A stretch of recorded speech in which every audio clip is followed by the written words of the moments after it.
Good morning. How are you diddling?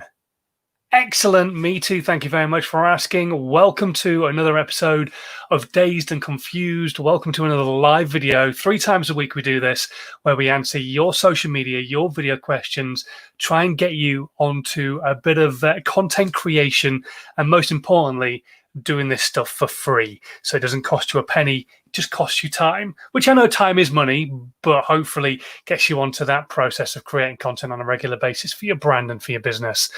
So then it's Wednesday morning. We're going to talk about the fact that it is Teddy Bear Day. Awesome. This plays right into my hands. We're going to talk about that in a moment. First things first, though, I'm Simon Scholes. I'm the founder and creative director of Perception Studios.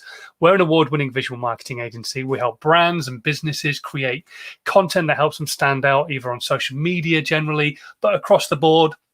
And it could be all sorts of different things. It could be video, it could be animation, it could be aerial work, photography, graphics, all sorts of different types of stuff. But what happened was a couple of years ago, actually about 3 or 4 years ago now, it became quite obvious to me that not every brand, not every business had this massive budget for their marketing. And they wanted to have content created consistently for their social media, but they didn't have the budget to do that. So how do you as a brand, as a business, create content for social media on a consistent basis? Because that's the most important thing for social media, is that you are consistently putting content out that is valuable to your audience. But if you're not consistently putting that content out, if you can't make it, then how do you make it? If you can't pay for somebody to do it for you, is there a way you can do it yourself? Yes, there is. You can do a lot of stuff yourself for free to a point. So what I did was I sat down and I came up with a process. I called it How to 9 Times Your Social Media. And basically it's a process that takes you through from everything from planning all the way to podcasting and all the stuff that happens in between as well, so that you have lots of content every single week to post out about your brand and your business. And yes, it's cost you time to create it, but it's not cost you any money to create it by going to an agency and getting it done for you. That's the whole point, is I just want to get you to start creating content for your brand, for your business, so you can start talking to people. We're still in this weird situation. We still really don't know what's going to be going on, especially in the UK. We've just had a number of people you can join in a group together, cut down to 6. Are we going to go down into another lockdown? Numbers are rising. It's a really weird situation. So we're just really keeping our fingers crossed at the moment that everything is just going to keep ticking over and nothing's going to horrendous kick off. But we just don't know. So you continuing to build your brand online, continuing to give value, continuing to also sell here and there as well, is probably a really strong thing for you to be doing right now. So if you can start creating content, absolutely fantastic. And that's all I want you to do, is come out of these live videos and think, I could try doing what he's just talked about. I could give that a go. I could do this. I could do that. Especially today's tip I'm going to talk about, because this is something everybody can do. This is something I know a lot of people struggle with as well. So yeah, we're going to talk about the fact that it is National Teddy Bear Day. Do you have a teddy bear? Because from today, it is going to be fine. It's going to be finally okay for you to sit down and talk to your teddy bear. People aren't going to look at you crazy anymore, because I'm telling you right now, you can sit down and talk to your teddy bear. Because this is something I did myself. I'm often asked by a lot of people, how do I talk to, not at my audience? And this was something I learned back in my radio days when I was a radio presenter. One of the first snoops I ever had with my boss, and he sat me down. And a snoop is where you go through the recording of your last show or a few recent shows, and they say, right, okay, this is good, that's not so good, don't do this again, that's brilliant.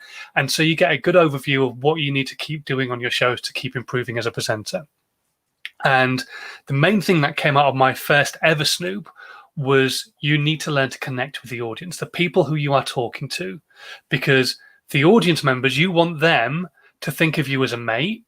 You want them to think of somebody who could maybe go for a pint with, or a good night out with, somebody who would be fun to go out with. That was the ethos of the station. And that's how you need to be presenting your content. When you are on camera talking to your audience, be it in a live piece of content or just a recorded, you need to learn to talk to your audience, not at them. And I had to come up with a way of doing this, because obviously when you're talking to a camera or when you're talking to a microphone like this, there's nobody there. It's an invisible audience. You know there's people consuming what you've got to say, whether it's in the live or in a replay or in the radio's side of things, tuned in the car while they're driving along. You know there's people listening, but how do you talk to them when you can't see them and you certainly can't hear them responding to what it is that you've said, whether it be funny or sad or whatever? So the thing that I came up with, and that really worked well for me, and I'm hoping this will work well for you, is I took a teddy bear and I stuck it behind the microphone on the windowsill. There was a window behind the mixing desk, and so I put the teddy bear there. The microphone was in front of the teddy bear, and basically I spoke to the teddy bear as I was speaking to the microphone, and it allowed me to break that barrier a little bit. Yes, there's not thousands of people in front of me like there would be on radio, and there's not hundreds of people like there would be on a live video or on replay of a video, but there is something there that I can talk to. And it's not just an inanimate object like the microphone. It's something that I can kind of connect with, like a teddy bear, like I say. So what I want you to do is think about doing this when you're creating a video content. If you ever create video content where you're talking to the camera, talking to the lens, preferably live, but even if you're doing this recorded, get something that you can sit behind the lens of the camera. So number one, you talk to the lens. Your audience is here. Your audience is not on the screen. Your audience is behind the lens. So make sure the thing you're going to talk to is behind the lens. Now, you could use a teddy bear, which is what I used initially for my radio shows, or you could use something like a photograph of a loved one, or a photograph of your grandma or your granddad or your dad or your mum or your best friend or your dog, whatever it might be, your children. Put it behind the lens and talk to that picture. Now, if I had a picture behind my lens right now, I would be talking to that. I'm still talking to you behind the lens. Just I am able to connect to a photograph. I'm able to connect to the people that are there. I'm able to talk to them. And it just breaks that barrier down a little bit. Now, don't get me wrong. If you say anything funny, if you say anything sad, these things are not going to respond to you. And that's where you have to give time and space and breathing to allow those things to sink in for the audience. However, it will really, really help you break that barrier down. Yes, the audience is still invisible, but you've got that thing that you can talk to. You can talk to that thing. You can communicate with that thing, and you can talk to, not at, your audience. So you end up having an emotional connection between you and a photograph, or you and your teddy bear, whatever it might be. But that emotional connection will hopefully come through the lens to the people who are watching at the other end as well. And like I said, this could be on live content, it could be on a replay, it could be on recorded, it could be on a podcast, whatever you want. You want to try and create a connection between you and the people who are consuming your content. So on this National Teddy Bear Day, I want you to take that tip away with you. When you come to create some video content where you are talking to the lens, you are talking to the audience, and this is usually live content, put something behind the lens.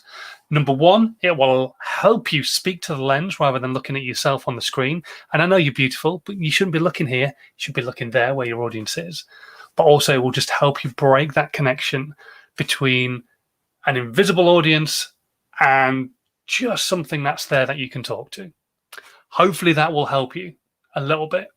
And I'd love to see some of the content as well. So when you have done this in your video content, be it a live or a recorded piece of content, stick it in the comments on this platform right now. I would love to see it. I'd love to see your content, love to see your videos and see how you got on with doing this, because that would be absolutely awesome.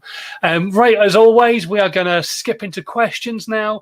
Whatever platform you're watching on, be it Periscope, be it Twitter, YouTube, Facebook, wherever you're watching, stick your comments and your questions into the comments on this particular platform. If you're watching on the live, we'll answer them in this live broadcast.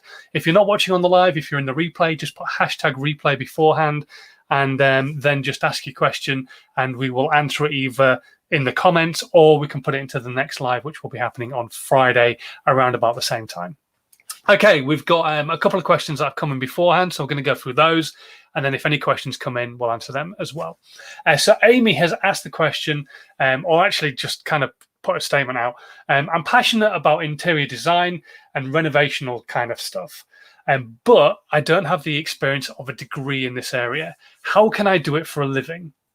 Well, Amy, if you have the skill to do this and you have a passion about it, you don't have to have a degree. I don't have a degree in social media. I have a degree in business information systems, which includes marketing and economics and all that kind of stuff. But I don't have a degree in social media. I had a passion about it about 15 years ago when Yahoo forums all kicked off. And so I just learned as I went and learned more and more and more until I'm in the position where I am now, where I still don't know everything and nobody knows everything, but you just keep learning and just keep learning and just keep learning. And you're the same. So hopefully you've spent time actually learning your craft as an interior designer, learning your craft of renovation. So start putting some of that value out, whether it's connecting to feng shui or whether it's connecting to particular like blank canvas rooms or whatever it might be.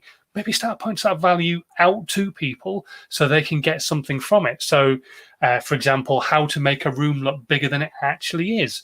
Maybe put a mirror on this wall or something like that. How to dampen the sound in a room without having to have rugs everywhere. Well, you could do this and you could do that and put this in the corner and all those kind of things. Whatever it might be, start giving value in that area of expertise of interior design. You don't need to have a degree to do that particular job.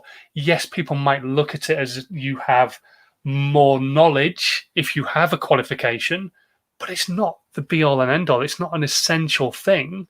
If you have your own style and you're good at what you do, then put examples up of it. Show people what you've done. Show people the case studies of things that you've worked on. If you haven't worked on anything yet, offer it to some friends. Find some friends who may be living in a bit of clutter, perhaps, or what have you, and just say, do you mind if I help you maybe design your room so that it feels bigger or less cluttered or what have you, especially if that's something they've mentioned to you. And then do that for free and use that as a case study. Show it off to people. But start giving value in that area. There's so much value you could give within interior design. Again, without just like going, oh, put this picture on your wall or what have you. There's so much value you could give. So start giving some value.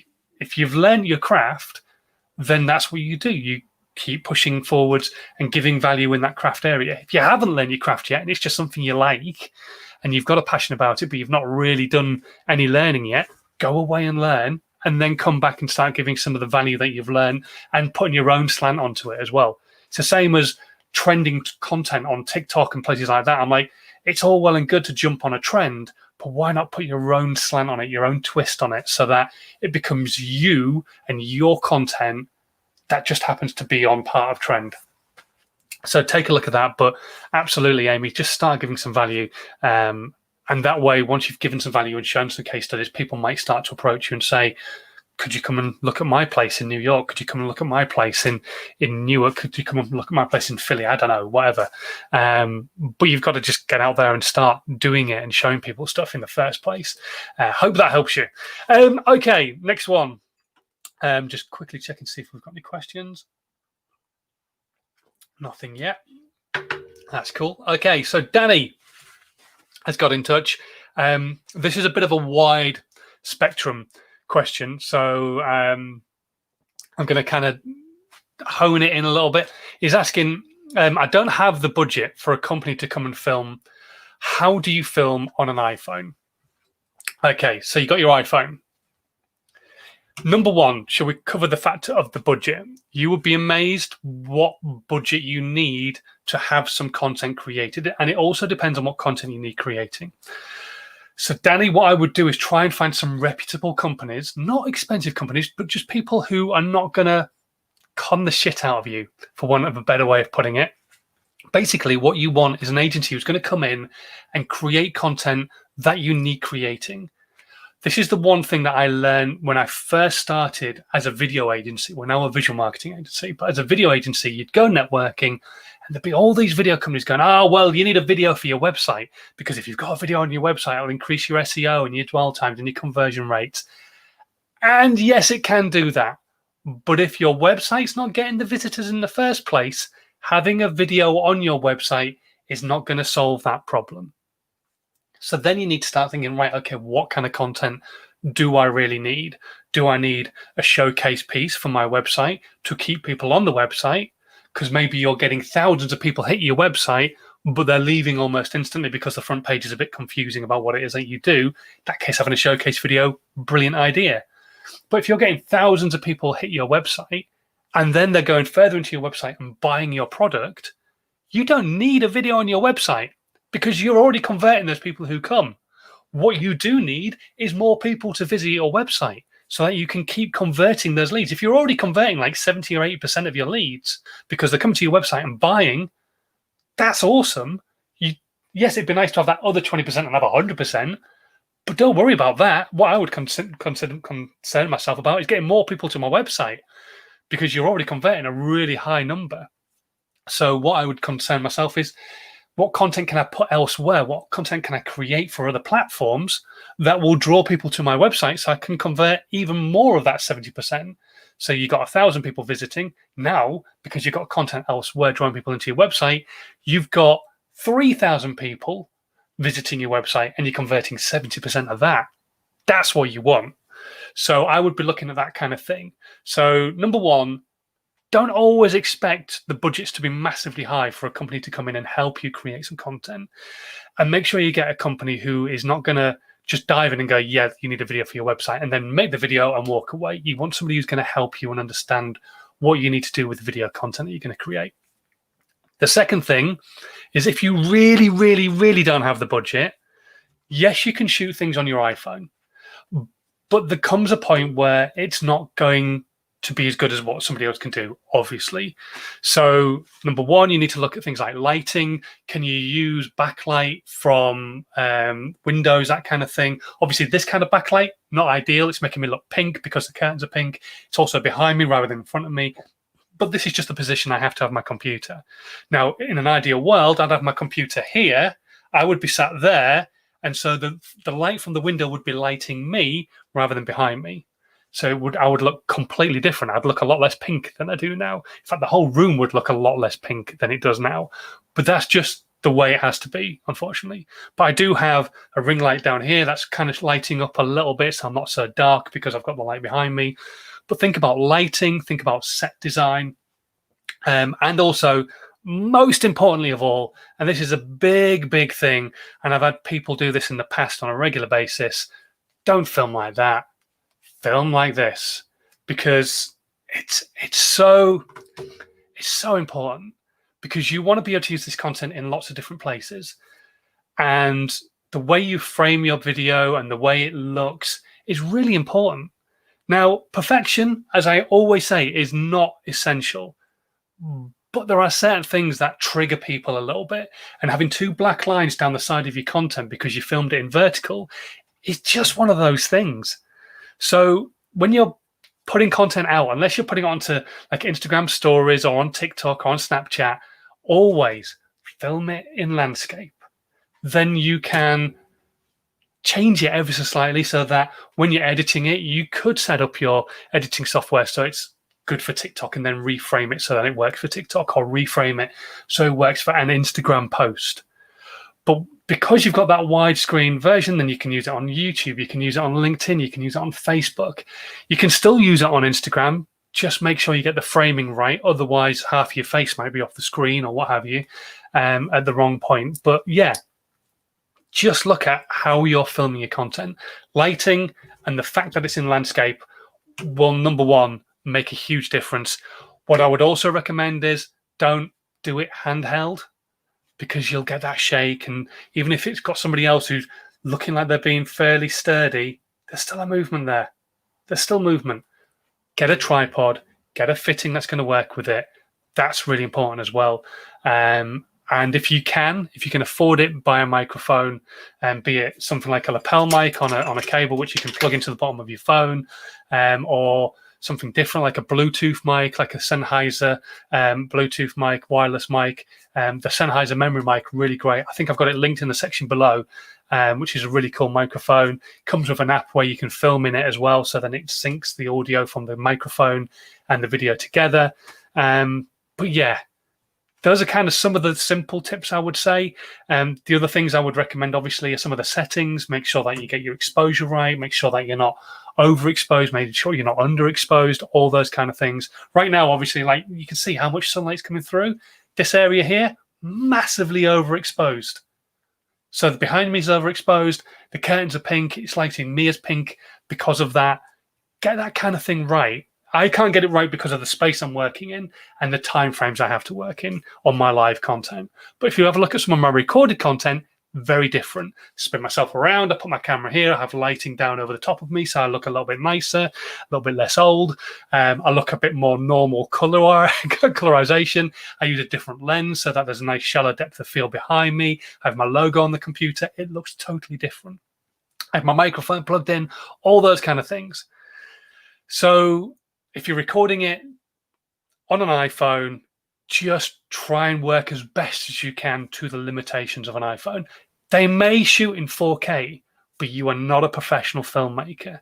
So I would, number one, try and talk to professional filmmakers. If you've got any budget at all, you'll be surprised how little it can cost to have some content created. If you really have no money, then just some of those simple little tips will hopefully help you create content on your iPhone.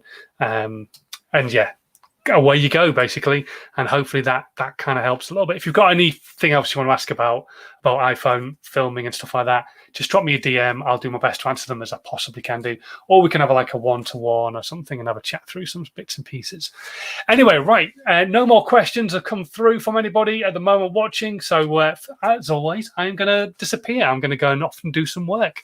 So thank you so much, as always, for watching. It really does amaze me that people still tune into these on a regular basis. If you're watching on the replay, say hello in the comments. Let me know that you're out there. If you've got any questions, stick them in there too with #replay on the question, and then I'll do my best to either answer it in the comments or we can put it into the next live, which will be happening on Friday. But until then, hit that subscribe button, hit that share button, make sure we keep building the community, make sure we keep getting more and more people watching this content, more and more questions coming in, more and more answers being given. And until Friday, stay safe. It is a weird situation at the moment in the UK, and I'm sure it's kind of changing elsewhere as well. But until Friday, have a good one, and thanks for watching. Bye.